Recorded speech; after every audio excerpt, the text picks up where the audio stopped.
औज़ुबिल्लाहिमिनश्शैतानिर्रजीम बिस्मिल्लाहिर्रहमानिर्रहीम। Khawar Naeem Hashmi official YouTube channel पर आपकी खिदमत में दोबारा हाजिर हैं। हम आपको अपने दौर के पसंदीदा तरीन चाइल्ड स्टार मुराद से मिलवा चुके हैं। आपने उनकी बातें सुनी। आपसे वादा किया था कि मुराद साहब से बहुत कुछ पूछेंगे। मुराद साहब फिर हमारे साथ हैं। देखिए हम क्या सवालात करते हैं और ये क्या जवाबात देते हैं। मैं तो सिर्फ ये सवाल करना चाह रहा हूं कि वहीद मुराद और ज़ेबा की जो जोड़ी थी जी, उसको जितनी पजीराई हासिल हुई, किसी रोमानवी फिल्मी जोड़े को उतनी मोहब्बत नहीं मिली जितनी कि वहीद मुराद और ज़ेबा को मिली। इन दोनों की जो फिल्म थी वो हर आदमी देखना चाहता था, लेकिन शादी के बाद मोहम्मद अली साहब ने पाबंदी लगा दी कि ज़ेबा दूसरे किसी हीरो के साथ काम नहीं करेंगी। वो सिर्फ किसी अगर फिल्म में काम करेंगी तो उसके हीरो वो खुद होंगे तो उस ज़ेबा काम कर सकेंगी, वरना नहीं। तो अली साहब का ये फैसला दुरुस्त था आपके ख्याल में? वो यकीनन दुरुस्त था। वो इसलिए कि वो सारी फिल्म ट्रेड के भाई थे। आप समझते हैं ना? तो भाई में थोड़ी सी गैरत तो होती है, ज्यादा ना हो थोड़ी सी तो होती है। लेकिन वो अली साहब एक गैरतमंद इंसान थे और वो नहीं चाहते थे कि कोई भी उनकी तरफ उंगली उठाए या उनकी वाइफ की तरफ उंगली उठाए। तो इसलिए उन्होंने ये उनको रोका था। जबकि वो तो मेरा ख्याल चाहती होंगी कि मैं काम करती रहूं, क्योंकि अब भी मैं जब उनको देखता हूं तो मेरी तो खैर मोहम्मद अली साहब के हवाले से माओ जैसी हैं, लेकिन वो उनका बनाव सिंगार वो आज भी नौजवानी से बाहर नहीं निकली। आजकल बीमार है बेचारी। हाँ, अल्लाह उनको शिफा दे, सेहत याबी दे। मेरी बड़ी विश है कि मैं हमारी भी भाभी भी हैं, बहन भी हैं, मेरी तो माँ ही लगती हैं उस हवाले से, भले वो मुझे ना कुछ समझे। तो अली साहब ने आपको बेटा बनाने की ख्वाहिश का इजहार किया और जी ये मेरे घर में रहेगा और ये उसी तरह रहेगा जैसे एक सगा बेटा रहता है, ये उस घर का मालिक होगा। और इसी दौरान गुफ्तगू के दौरान अली साहब से आपके वालिद भी मान जाते हैं कि अच्छा ठीक है जी आप ले लें, आपने मेरे बेटे को मुराद को मांगा है, बेटा बनाना चाहते हैं, अपने साथ जिंदगी आपके साथ गुजारना चाहते हैं मुराद के साथ, तो मैं हाजिर हूँ, मैं अपना बेटा आपकी गोद में देता हूँ। लेकिन अली साहब से वहाँ कोई छोटी सी गलती हुई, उन्होंने कुछ पैसे आपके वालिद को ऑफर किए या दिए और आपके वालिद ने इनकार कर दिया कि चूंकि मैंने आपको अली साहब अपना बेटा दे दिया है कि ये आपका बेटा है, तो ये आप बेटा देने का मुझे इजाजत दे रहे हैं, अब मैं आपको अपना बेटा जो है वो नहीं दूंगा। ये एक वाकया मैंने सुना आपकी जुबानी। ऐसा ही है। तो वो ये है कि उन्होंने तो इसलिए पैसे देना चाहे ना मोहम्मद अली साहब ने, जो आज मैं रियलाइज करता हूँ कि चलो इन पैसों से ये कोई ज़मीन खरीद लेंगे, कोई घर बना लेंगे, कोई बिजनेस कर लेंगे, या ताकि इनका एक सिलसिला चलता रहे। उस ज़माने में 50,000 आज के 50 करोड़ रुपए के बराबर थे। ये जब की बात है 19 गालिबन 66-67 की बात है। ये 50,000 रुपये दिए थे। 50,000 रुपये। तो साथ ये भी कहा कि उसमें 50,000 में फिल्म बन जाती थी उस वक्त। हाँ जी, वो नॉर्मल फिल्म बन जाती थी। तो 500 रुपया आपको मतलब हफ्ते बाद 15 दिन बाद आप ले लिया करें। तो जो अगर इकट्ठे लेने महीने बाद 2,000 रुपये आप ले लिया करें, तो वो आप स्टूडियो आएंगे लेने के लिए। जहां से बात बिगड़ी वो इस बात से बिगड़ी कि उन्होंने कहा कि इसकी माँ भी इससे नहीं मिलेगी। अली साहब ने कहा। हाँ जी। तो उन्होंने, मेरे वालिद साहब ने कहा कि बाकी तो सारी बातें ठीक है, लेकिन जब से ये पैदा हुआ है इसकी माँ ने 2 साल 3 साल 4 साल के बाद से इसकी सूरत नहीं देखी। मेरी वालदा गांव में रहती थी, हम शहर में रहते थे। तो ये वो कैसे बर्दाश्त करेगी? एक ये सोचेगी परमानेंट जुदाई, परमानेंट मुस्तकिल जुदाई बेटे से। अब तो उसको पता है ना कि आ जाना है, ईद के ईद आ जाएगा, 6 महीने बाद आ जाएगा। तो जब उसे पता चलेगा कि मेरे बाप ने पैसे भी ले लिए हैं और मतलब मैं मिल भी नहीं सकती, तो ये तो कोई भी माँ बर्दाश्त नहीं करती। तो मेरे वालिद साहब भी चूंकि सखी थे, वो बेटे देने से भी दरेग नहीं करते थे, हालांकि मैं अकेला ही था उस वक्त। अच्छा। तो मेरे वालिद साहब ने उनको कहा कि मेरे पास इस वक्त एक ही है, लेकिन ये मैं आपको इसलिए दे रहा हूं कि मेरे पास चारों यक्के मेरे पास हैं। ये हुक्म का यक्का मैं आपको दे रहा हूं, लेकिन बाकी 3 यक्के भी मेरे पास है जो मेरे अल्लाह ने मुझे देने हैं और आपके पास नहीं होने। ये मैं आपको इसलिए दे रहा हूं कि इससे आपको अल्लाह बहुत देगा। तो आपने इसकी कीमत लगा दी है, फिर ऊपर से पाबंदी लगा दी है कि इसकी माँ भी इससे नहीं मिलेगी, आप भी नहीं मिलोगे और मैं भी, चलो मैं तो नहीं मिलूंगा, बाप, मैं नहीं मिलूंगा, मैं बाहर देख लूंगा, मैं कहीं आपको आते जाते देख लूंगा, लेकिन माँ कहाँ आपका पीछा करेगी? ये नहीं हो सकता। लिहाजा वो मामला जो था वो ख़त्म हो गया।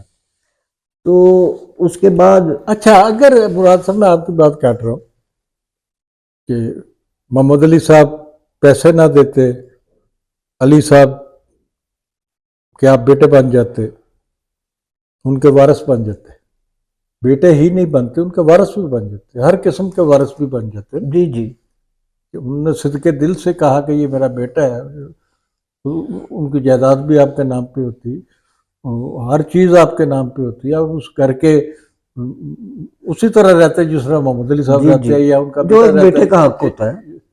तो क्या आपके ख्याल में ये ये सूरत हाल अगर बन जाती तो ज़ेबा बेगम का क्या रद्द-ए-अमल होता आपके ख्याल में? क्या आपको टिक पाते वहां पे?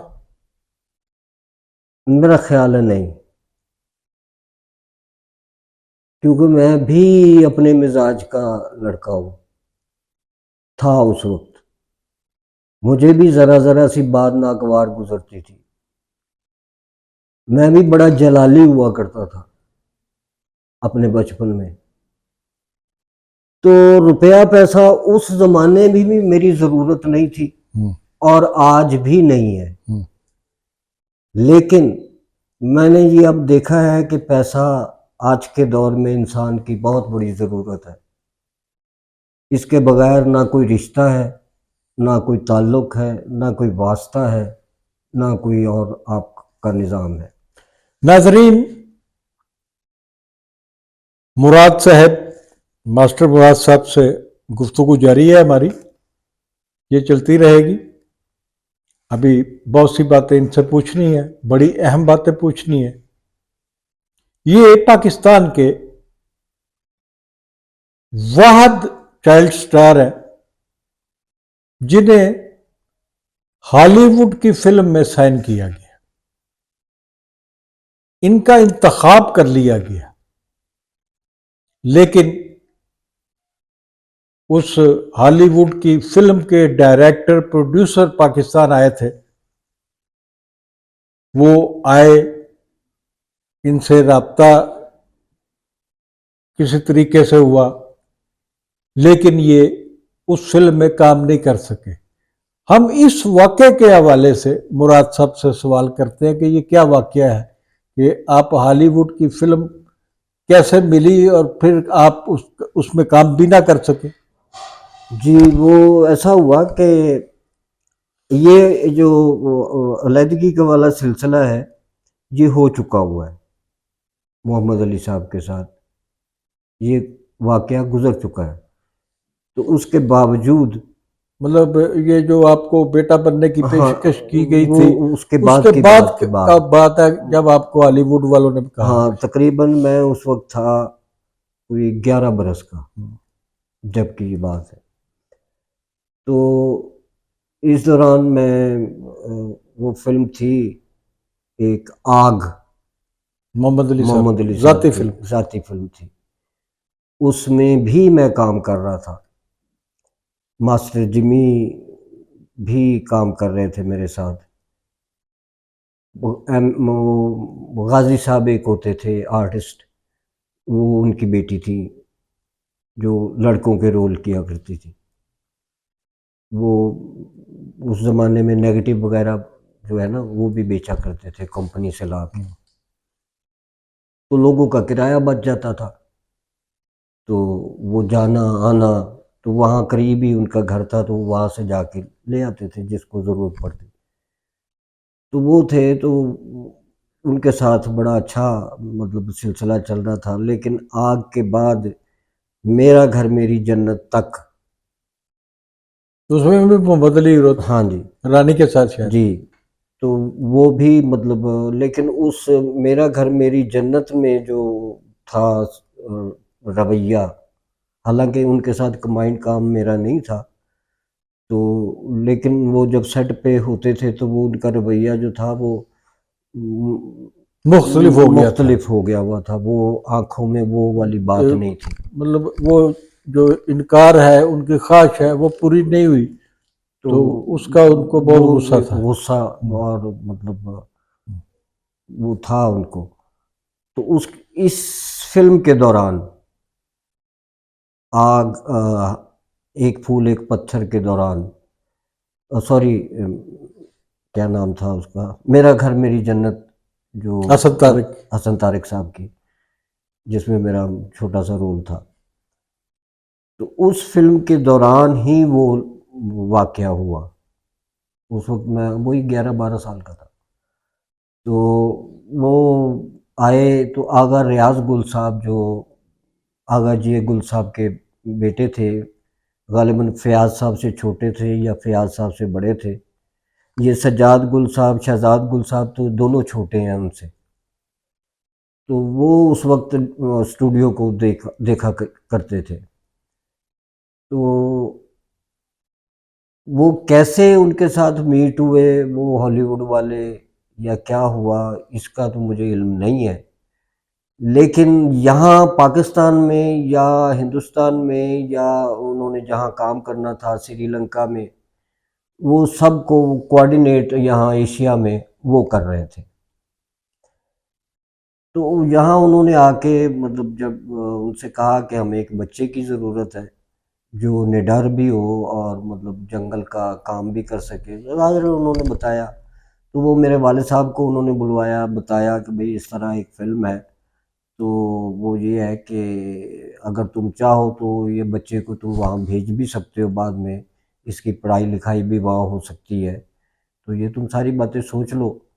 तो वालिद साहब ने कहा जी ठीक है, लेकिन ये है कि जहाँ तक फ़िल्म का ताल्लुक है वो हम ज़रूर करेंगे। आप हमारा पूछें। उन्होंने मेरे पोर्टफ़ोलियो बनाया, तस्वीरें वग़ैरह कमरे में खींची, अपने ही कमरे में आगा जी गुल साहब के ऑफ़िस में। वो फ़ोटोग्राफ़र को बुलवा के तस्वीरें खींची, वो पोर्टफ़ोलियो उनको भेजे जिस भी तरीके से। वो फिर लोग आए, उन्होंने एम्बेसडर होटल में क़याम किया, तो वहाँ हमारी मुलाकात अरेंज हुई। तो वहाँ जब गए तो वो उन्होंने मुझसे कुछ सवालात किए। तो मेरे वालिद साहब ने मुझे कहा कि जिसको आगा साहब ऐसे कहें ना, उसको तुम यस कह देना, और जिसको ये यूँ कहें, उसको तुम नो कह देना। तो यही बात उन्होंने आगा साहब से भी कही होगी कि इसको अंग्रेज़ी की तो समझ नहीं आएगी, आप समझते हैं, वो जो सवाल करेंगे आप ऐसे करेंगे तो वो यस कह देगा, आप यूँ करेंगे तो वो नो कह देगा। कहते ठीक है। तो खैर वो वहाँ पे हमारी मुलाकात हुई, उन्होंने मुझसे सवालात किए, मैं कुछ यस कहता रहा, कुछ नो कहता रहा। नो तो खैर कम ही था, यस ज़्यादा कहता रहा। तो मेरी तस्वीरें वगैरह बनाई गई, मेरे कपड़े उतार के मेरी बॉडी के भी उन्होंने मतलब तस्वीरें ली। फिर उसके बाद उन्होंने मुझे कहा कि तुम ये मतलब रस्से पे जा सकते हो। तो वो मुझे रियाज साहब ने बताया कि ऐसे कह रहे हैं। मैं कहा जी हाँ, मैं जैसे कहेंगे कर लूँगा। तो उन्होंने कहा वहाँ शेर जानवर चीते उनके साथ भी। मैंने कहा सर मैं वहाँ भी कर लूँगा। जंगल में बननी थी फिल्म। हाँ, तो वो पाकिस्तान में जब वो फिल्म रिलीज़ हुई उसमें भी बच्चा ही था, लेकिन उस फिल्म का नाम था जिम्मी और टार्ज़न। पाकिस्तान में इस नाम से वो रिलीज़ हुई थी अच्छा, वो फिल्म। फिल्म बनी थी जिसमें जी आपको कास्ट हाँ, किया गया, बाद में कट कर दिया गया। फिर वो मैं कट हो गया, पता नहीं क्यों कट हो गया। ये वजह नहीं पता आपको? ये मुझे नहीं पता। फिर उसके बाद और भी एक दो उर्दू फिल्मों से मैं कट हुआ। मतलब फिर मेरा रुझान जो है वो पंजाबी फिल्म की तरफ ज़्यादा हो गया। आपके इशारा मोहम्मद अली साहब की तरफ तो नहीं है? नहीं खैर वो तो ऐसा नहीं मेरे कह मेरे सकते। मेरा नहीं ख्याल कि वो मोहम्मद अली साहब वैसा वो काम करे। ऐसा नहीं कह सकते, लेकिन उनका जो हल्का अहबाब था, जो उनके करीब थे, फायदा उठाते होंगे वो फ़ायदा लोग। उन्होंने उठाया। उनको जी छोड़ो पर मोहम्मद अली साहब ने तो मोहम्मद अली मुराद साहब ने ने वो नहीं, वो लाइक नहीं करेंगे, लिहाजा हमें अपना काम खराब कर लेना, कुछ इस किस्म की और ज़ाहिर दूसरे बातें चाइल्ड स्टार के जो वो बस। पेरेंट्स थे हाँ, वो फायदा उठाया फ़ायदा उन्होंने मोहम्मद बस अली साहब की। ये ऐसा हुआ। क्योंकि मोहम्मद अली साहब ने अगर कोई बात करनी होती ना तो वो जैसे यही बात एक फूल एक पत्थर के दौरान भी पेश आई। तो वो मुझे सरदार फिरोज साहब ने खुद बताया कि यार तुम्हारी तो मुखालफत ही इधर बहुत है। हमने वो तुम्हें साइन किया तो लोगों ने कहा जी ये तो आपको बड़ा तंग करेगा, ये है वो है, इसका बाप बड़ा तंग करेगा, ये होगा वो होगा। तो फिर मैंने अली साहब से पूछा कि जी आप इसके साथ काम करेंगे? तो उन्होंने भी कहा कि यार मुझे तो किसी के साथ भी काम करने से कोई इतराज़ नहीं, लेकिन वो सुना है कि उसका बाप बड़ा तंग करता है। अपने वालिद के बारे में कुछ बताएंगे? नहीं वो उन्होंने कहा आप मेरे वालिद साहब जो थे उनको एक्टर बनने का बहुत शौक था। उस वक्त ये हिंदुस्तान में हम लोग रहते थे, हमारे बड़े मेरे ददाल तो हैदराबाद दक्कन में। तो वहाँ से वो बॉम्बे मद्रास जो करीब करीब स्टूडियोज़ थे वहाँ वो जाते थे। तकरीबन 14-15 बरस की उम्र से मेरे वालिद साहब, उनको शुरू से ही एक्टर बनने का शौक़ था। तो वो जाते रहे आते रहे वहाँ, मतलब पैसे भी खर्च करते रहे। फिर वो तकसीम का वक्त आ गया, वो यहाँ आ गए। यहाँ अभी पाकिस्तान और हिंदुस्तान की फ़िल्में बनती थीं कंबाइंड। तो उन्होंने यहाँ पे एक फ़िल्म शुरू की मेरे वालिद साहब ने, जिसमें वो ग़ालिबन सुरैया के नादरा नादरा। नादरा नाम था एक हीरोइन का। उसको उन्होंने साइन किया। दादा भाई फाल्के वाले जो थे वो उनको डायरेक्टर लिया और फिल्म शुरू की। तो वो थोड़ी सी फिल्म बनी, उसके बाद वो नादरा इंडिया चली गई। तो फिर वो वापस नहीं आई, तो वो फिल्म बंद हो गई, वो सारा नुकसान हो गया। फिर उसके बाद ये जब इस फिल्म से मैं कट हुआ ना, तो उधर से वो असलम डार साहब की एक फिल्म थी दारा, जिसमें नसरुल्लाह भट्ट साहब हीरो थे। रानी के साथ। हाँ जी। फिर उस फिल्म में मैंने नसरुल्लाह भट्ट साहब का बचपन किया उसी फिजीक में जो थी। तो उसमें भी वो रस्से के शॉट जो थे वो मैंने दिए। वो आप देखें, वो बेहतरीन शॉट है मेरे। तो उस फिल्म की खार में मेरे वालिद साहब ने फिर एक फिल्म शुरू की खुद, जिसका नाम उन्होंने रखा प्रिंस ऑफ जंगल। उसमें भी दादा भाई को उन्होंने बुलवाया इंडिया से। वो आए, वो बहुत बूढ़े हो चुके हुए थे। तो वो आए तो उन्होंने कहा, यूसुफ तुम कैसे इधर फिल्म बनेगा, इधर तो वो माहौल ही नहीं है फिल्म बनाने का, ऊपर से तुमने जंगल का फिल्म बना लिया है। तो मेरे वाले साहब ने कहा कि दादा आपको इसीलिए लिया है कि जंगल नहीं है तो आप जंगल बनाएंगे, हमारे पास ये है पोर्शन, इसको आपने जंगल बनाना है, बाकी जो आप करते हैं वो आप कीजिएगा, जैसे स्टॉक शॉट डालते हैं, जो करते हैं, या बैक प्रोजेक्शन करते हैं, वो आप करें। उनका फिल्म तो हम अच्छा बनाएगा, लेकिन ये फिल्म देख लो। तो खैर म्यूज़िक भी बना, उसमें एक नए मौसीकार नसीर ख़याली साहब थे, वो मौसीकार थे। और इत्तेफाक से उस मेरी फिल्म के लिए आज के मशहूर उस्ताद ग़ुलाम अली ख़ान साहब, इनको भी रिहर्सल करवाई गई एक गीत की उस फिल्म में, और भी नए सिंगर ट्राई किए। तो मतलब ये सारा कुछ तैयार होते होते अचानक वो हमारे राइटर थे, वो उनका कोई दादा भाई के साथ क्लैश हुआ स्क्रिप्ट के मामले पे। तो वो उन्होंने वाले साहब से बात की, भाई ये मेरा बात नहीं मानता राइटर, तो इसको समझाओ, अगर जैसा मैं कहता हूँ वैसा बोले तो फिर तो ठीक है, वरना कोई मसला नहीं है। खैर वो किस्सा मुख्तसर ये कि वो फिल्म जो है वो ना बन म्यूजिक सकी वो। ना बन सकी, और मेरा उसमें काफ़ी नुकसान हुआ। मेरी जो इनकम कमाई थी ना वो सारी उस फिल्म में लग आपकी गई। या आपके? नहीं, इस फिल्म में मेरी लगी। इसमें आपकी लगी? हाँ जी। अच्छा। तो वो जो पहली मेरे वाले साहब ने शुरू की थी वो उनकी लगी थी, दूसरी फिल्म ये जो थी ये prince of prince jungle. Of jungle, इसमें आपकी कमाई लगी जो आपने फिल्म में से पैसा कमाया था। जी तो इसका मतलब है कि आप बहुत अच्छा मुआवजा ले रहे थे उस वक्त। जी, उस वक्त मैं समझ लें कि जो 60 की दहाई की बात कर रहे हैं जी हम। सर। तो नहीं, ये फिल्म शुरू हुई थी तकरीबन 69 70 के 70 कह दो, हाँ, 70 में इस दौरान। उसमें आप प्रोड्यूसर बने, प्रोड्यूसर मेरे वाले साहब भी थे। लेकिन पैसा आपका था पैसा जो वो आपने फिल्मों से लिया था। जी, जो तो कमाया फिल्म हुआ था। तो वही बनाएगा ना, पैसा आपका है, जाहिर वाला साहब कर रहे तो हैं, जाहिर है वाले साहब के पास ही होता था ना पैसा। उनके पास ही पैसा होता था। तो लेकिन इसका मतलब ये मैं समझता हूँ कि आपने जितनी फिल्मों में काम किया, क्योंकि आप फेवरेट चाइल्ड स्टार थे, तो आप तो हो सकता है कि हीरो के या विलन के बराबर भी पैसे लेते हो। सर ये है कि मतलब उस वक्त अगर एक्स्ट्रा भी मैंने काम किया है ना, एक्स्ट्रा मैंने 3-4 फिल्में एक्स्ट्रा भी की हैं, जिसमें इंसान है, यतीम है,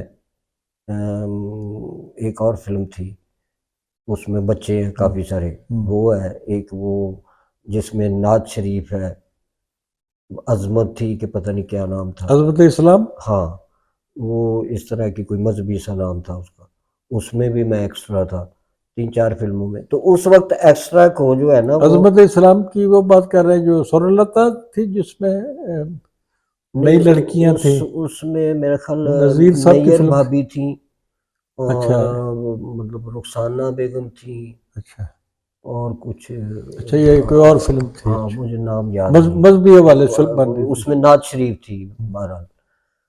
तो वो जो हम बात कर रहे हैं कि आप मुआवजा कितना ले रहे मैं थे। वही बात अर्ज कर रहा हूँ कि उस वक्त अगर 15 रुपए एक्स्ट्रा लेता था ना, तो मैं 30 रुपए लेता था। जब वो 30 रुपए लेते थे तो मैं 50 रुपए लेता था। जब वो 50 रुपए लेते थे तो मैं 100 रुपया लेता था। हत्ता कि मैं 500 रुपया, फाइटर 100 रुपया लेता था, मैं 500 रुपया लेता था उस जमाने में एक दिन का। हीरो हीरो का क्या रेट था उस वक्त? तो हीरो का रेट था, अकमल खान साहब लेते थे 25,000 रुपया, लाला जी भी तकरीबन 25-26 इस सिलसिले में थे। 30 से ऊपर कोई एक्टर नहीं था। ज्यादा से ज्यादा मुआवजा तो मैंने सुना है कि सबिया और संतोष ने लिया था, दोनों ने दोनों का जो मुआवजा था मुश्तरका वो 25,000 था। हाँ, मैं वही अर्ज कर रहा हूँ कि 30,000 से ज्यादा मेरे बचपन के रोलों तक कोई एक्टर इससे ज्यादा नहीं लेता था।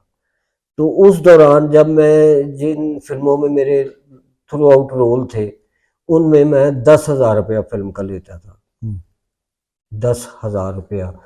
उसमें ये आपके अलामा इकबाल टाउन में उस वक्त 50 रुपए मरला, 30 रुपए मरला, इछरे इछरे इछरे मोड़ पे 50 रुपए मरला थी उस हाँ वक्त। जी, तो ये 30 रुपए मरला, 50 रुपए मरला, सड़क के इस तरफ 30 रुपए मरला थी, ये अलामा इकबाल टाउन की तरफ 50 रुपए मरला थी, इछरे तक, बल्कि वो नहर तक ये सिलसिला था। तो बंदा आप सोचें कि उस वक्त हम कितनी ज़मीन ले सकते थे, क्या कर सकते थे, लेकिन वो सारा मेरे उस फिल्म की नज़र हो गया।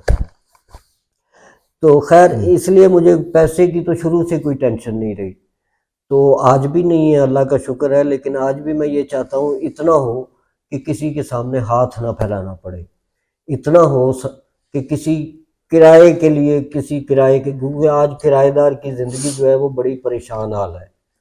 हत्ता कि ऐसे डायरेक्टर्स या प्रोड्यूसर जिन्होंने आपको मुआवजा तय करने के बावजूद मुआवजा ना दिया हो या कम मुआवजा दिया हो या आपको तंग किया हो, ऐसे वाकयात भी होते होंगे।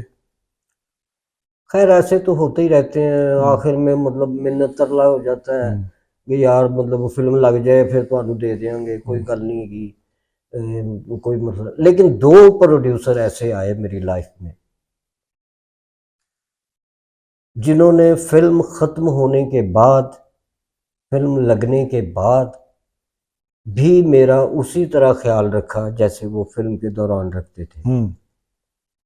जैसे कि नसीम पॉपुलर साहब, पॉपुलर फिल्म वाले, उनकी फिल्म में कर रहा था मेरी भाभी।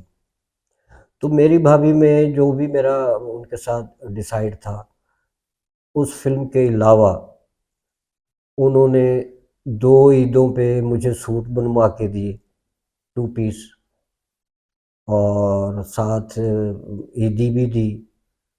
फिल्म ख़त्म, एक फिल्म के दौरान, एक फिल्म ख़त्म होने के बाद, दूसरा भी फिल्म ख़त्म होने के बाद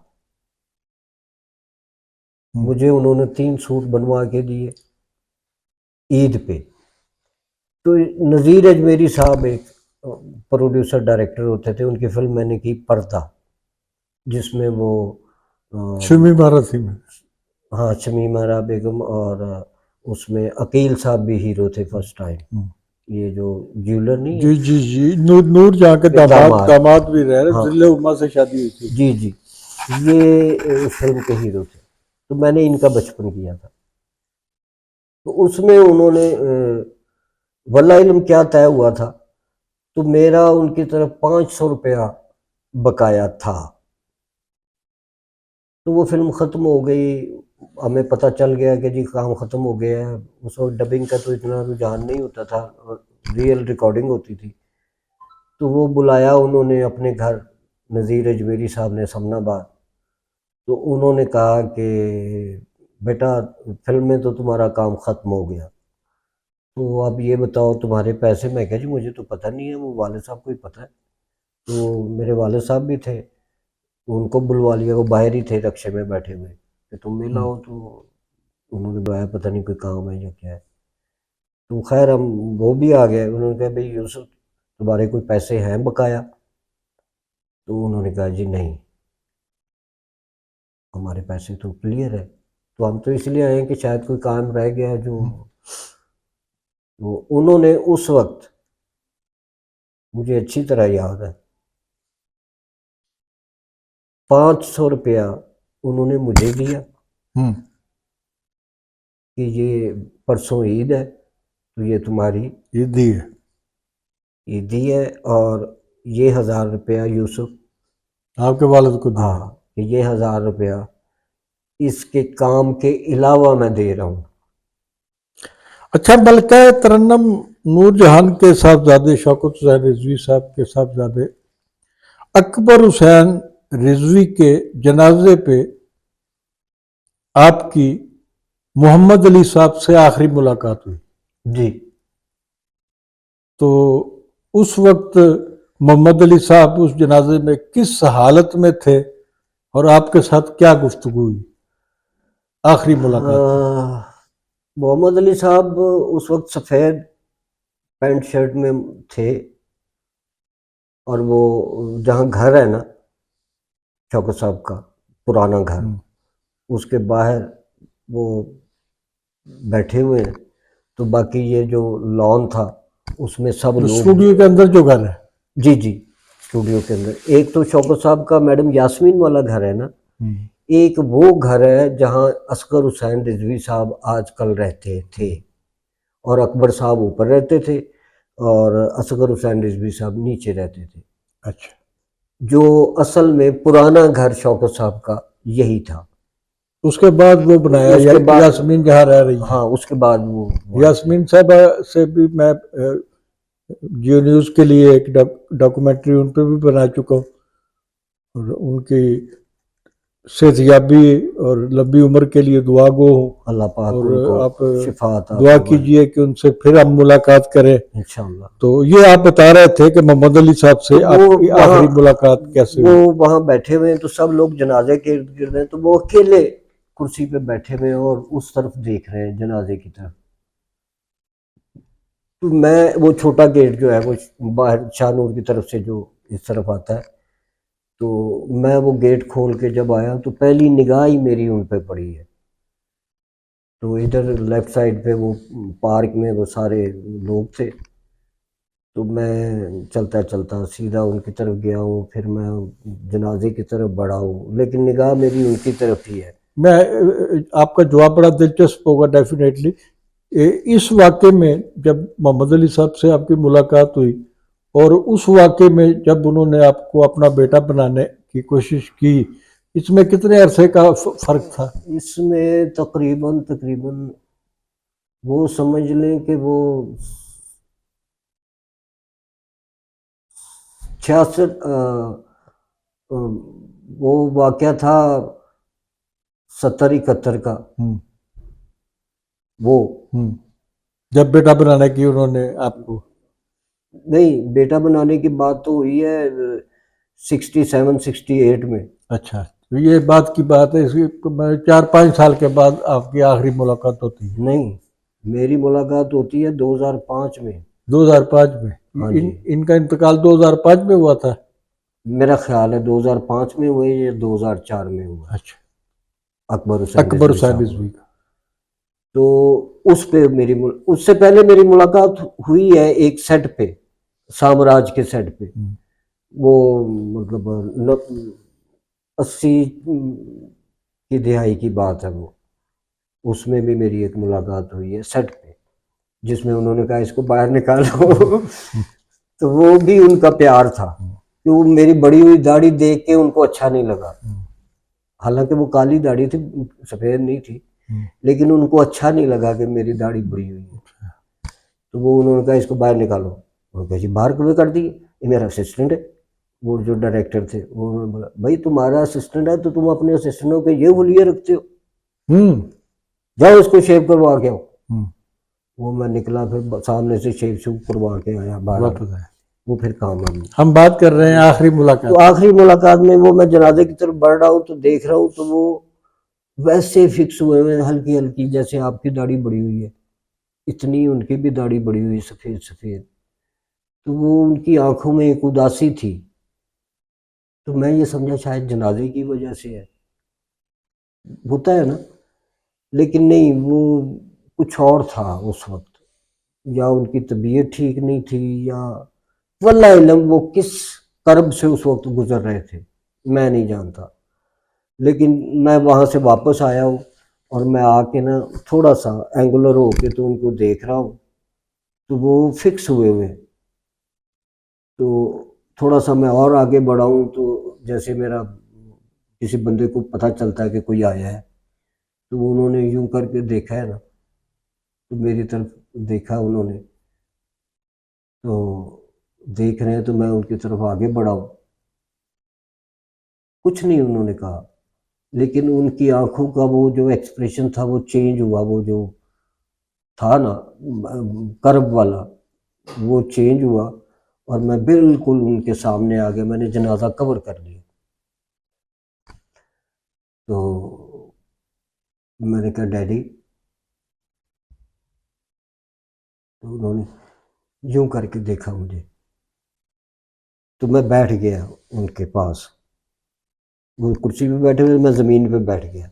तो इस तरह घुटनों पे मैंने उनके हाथ रखे। तो मैंने उन्हें कहा डैडी, डैडी बात ये है, जो होना था वो हो गया।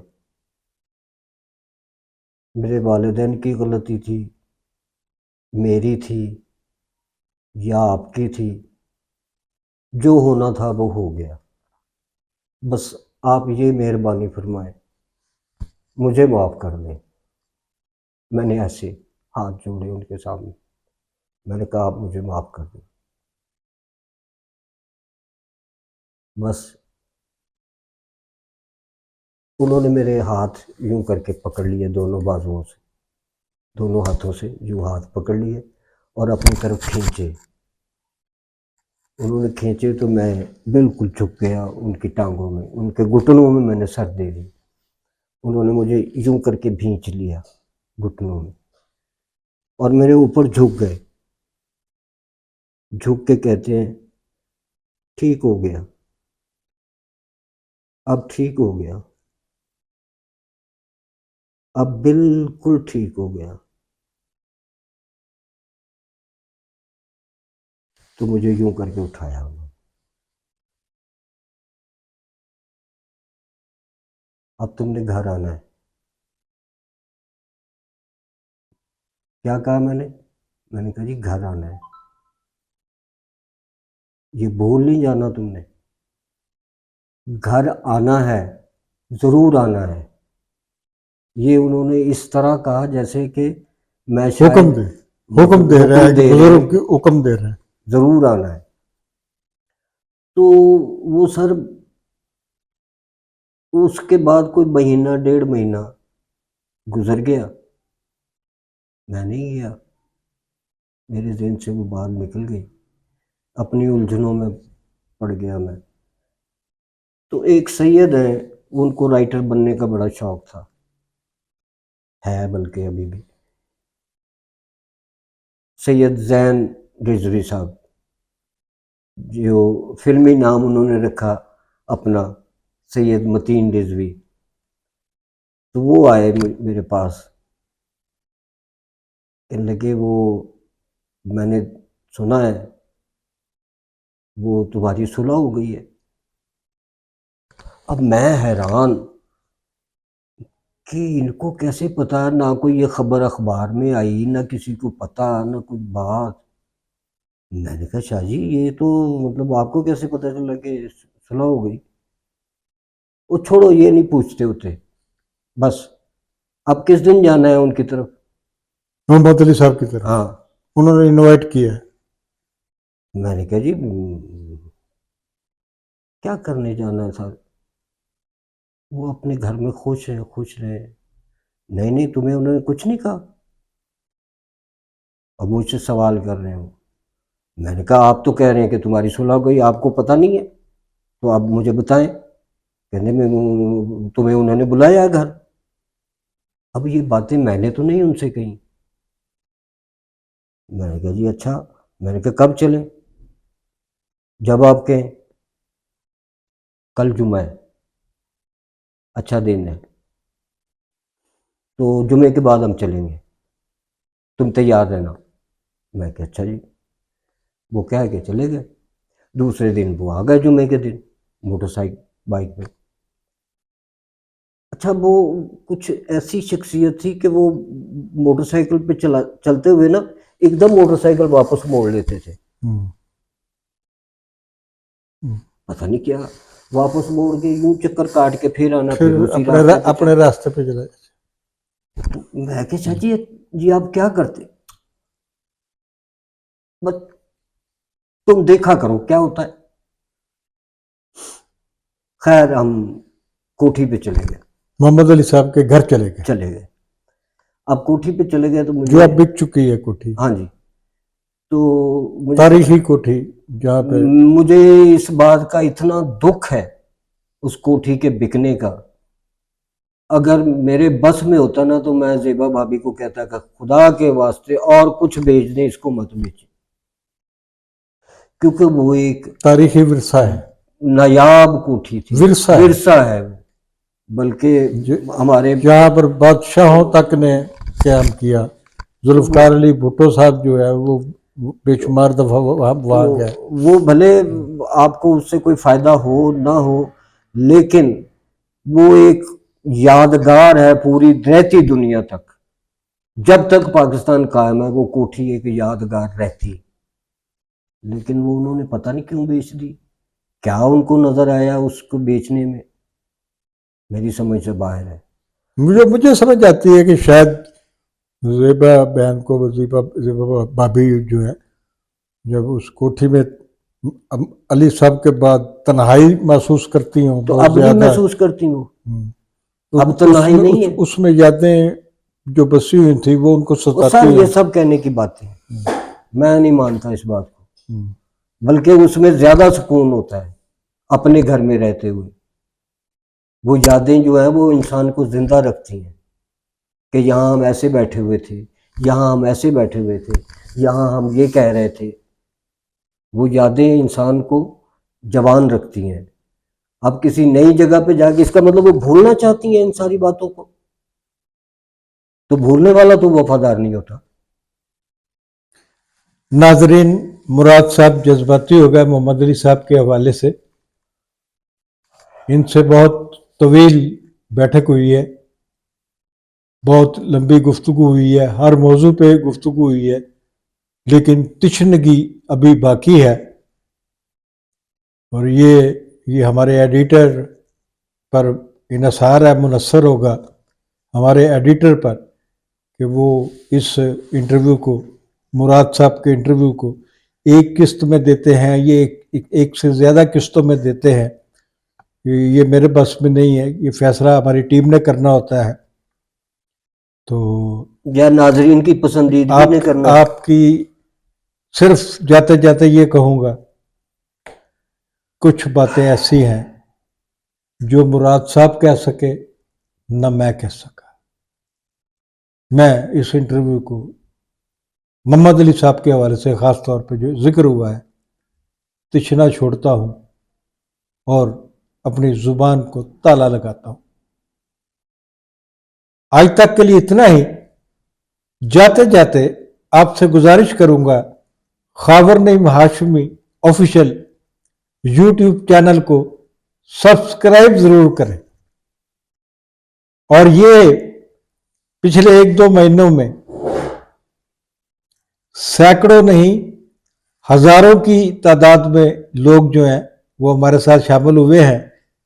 और मैं उम्मीद रखता हूं कि ये तादाद, हमारी फैमिली की जो तादाद है, ये लाखों करोड़ों तक जाएगी इंशाल्लाह ताला। इंशाल्लाह। और हम आपको पाकिस्तान की फिल्मी तारीख, फिल्मी सितारों,